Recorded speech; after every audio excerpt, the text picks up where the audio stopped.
My channel brain study 365। आज हम जानेंगे संविधान के कुछ ऐसे महत्वपूर्ण प्रश्नों के बारे में जिन्हें मैंने यूपीएससी और बीपीएससी के पेपरों से उठाया है। इससे पहले अगर आप मेरी मेहनत अच्छी लगे तो प्लीज़ मेरे चैनल से जुड़िए और उसे लाइक और सब्सक्राइब करते जाइए। तो आज का हमारा पहला क्वेश्चन है, निम्न में से किस देश का संविधान अलिखित है? आपका पहला क्वेश्चन ऑप्शन है Bharat, option B Russia, option C America या ऑप्शन डी कनाडा। तो मैं बता दूं, इस प्रश्न का आंसर है कनाडा। और कनाडा के साथ साथ सऊदी अरेबिया, ब्रिटेन और इजराइल का संविधान भी अलिखित है। आज का दूसरा क्वेश्चन है, सबसे छोटा संविधान किस देश का है? Option A Canada, option B Britain, option C Russia या ऑप्शन डी अमेरिका। इस प्रश्न का आंसर है अमेरिका। अमेरिका के संविधान में केवल 7 आर्टिकल ही हैं। तो दोस्तों, आज के अगले क्वेश्चन पर चलते हैं। द रिपब्लिकन किसकी पुस्तक है? ऑप्शन ए शुकारात, option B Plato, option C अरस्तु या ऑप्शन डी सुभाष चंद्र बोस। इस प्रश्न का उत्तर है प्लेटो। प्लेटो सुकारात के गुरु थे। सुकारात प्लेटो के गुरु थे और अरस्तु प्लेटो के शिष्य थे। तो आज के अगले क्वेश्चन और 4 नंबर क्वेश्चन है, सबसे पहला संविधान सभा का निर्माण किस देश में हुआ था? Option A France, option B America, option C Bharat या ऑप्शन डी इंग्लैंड। इस प्रश्न का आंसर है अमेरिका। अगला क्वेश्चन, सबसे पुराना संविधान किस देश का है? Option A America, option B Britain, option C France या ऑप्शन डी चीना। इस प्रश्न का आंसर भी अमेरिका ही है। अगला क्वेश्चन, भारत के संविधान सभा की सबसे पहली औपचारिक मांग किसने की थी?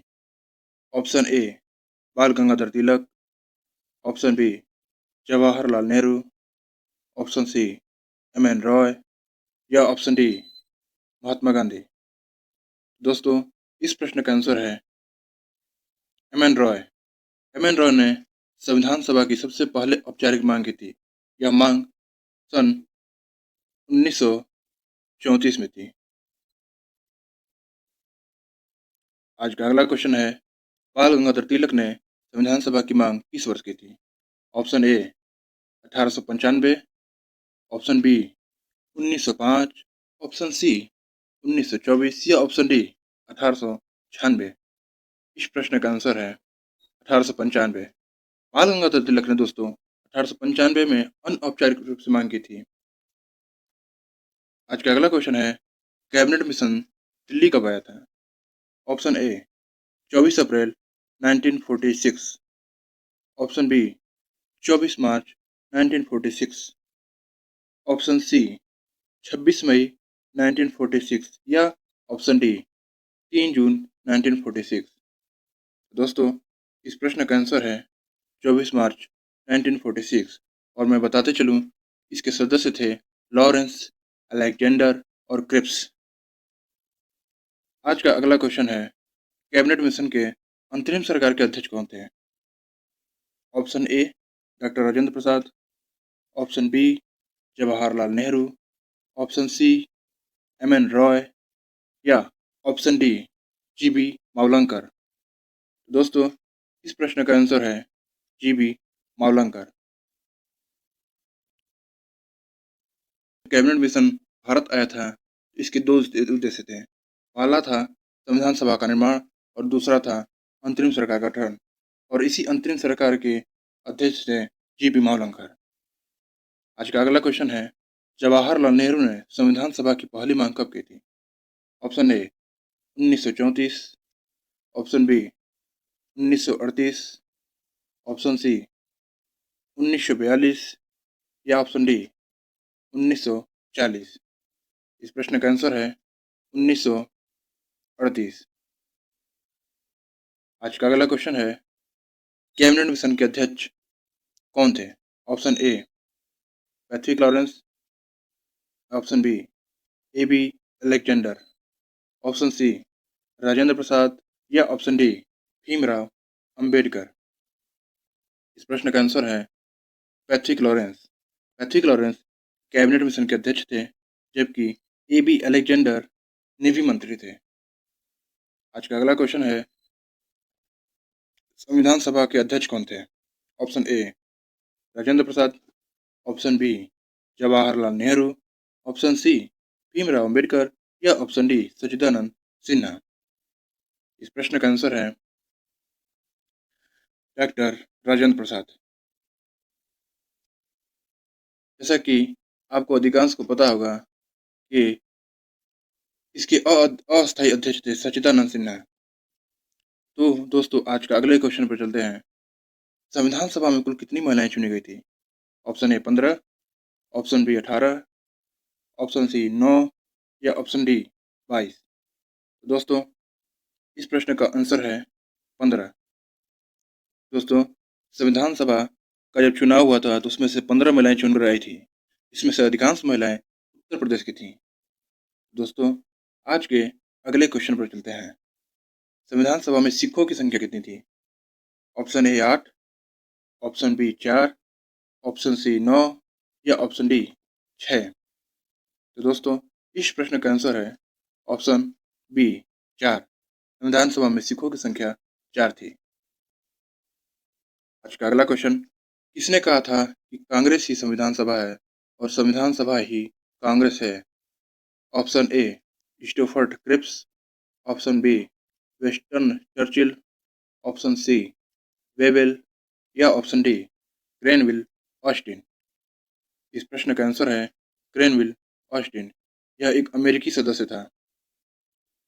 आज का अगला क्वेश्चन, क्वेश्चन नंबर 16, संविधान सभा की एकमात्र एससी महिला कौन थी?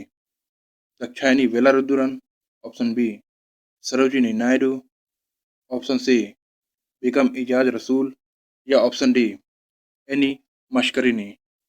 दोस्तों इस प्रश्न का आंसर है दाक्षायणी वेलारुद्रन। यह एकमात्र एससी महिला थी, जबकि सरोजिनी नायडू बिहार से चुनी गई महिला थी, जो एकमात्र महिला थी। आज का अगला क्वेश्चन, संविधान सभा में एकमात्र ऐसी रियासत से उपस्थित महिला कौन थी? Option A Dakshayani Velayudhan, option B Sarojini Naidu, option C Begum Aizaz Rasul, option D या एनी मस्करिनी। इस प्रश्न का आंसर है एनी मस्करिनी।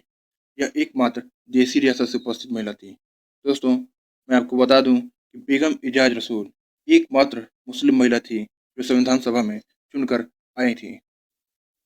आज का अगला क्वेश्चन है, संविधान सभा की पहली बैठक में कितनी महिलाएं उपस्थित थी? Option A 15, option B 8, option C 10 या ऑप्शन डी 12।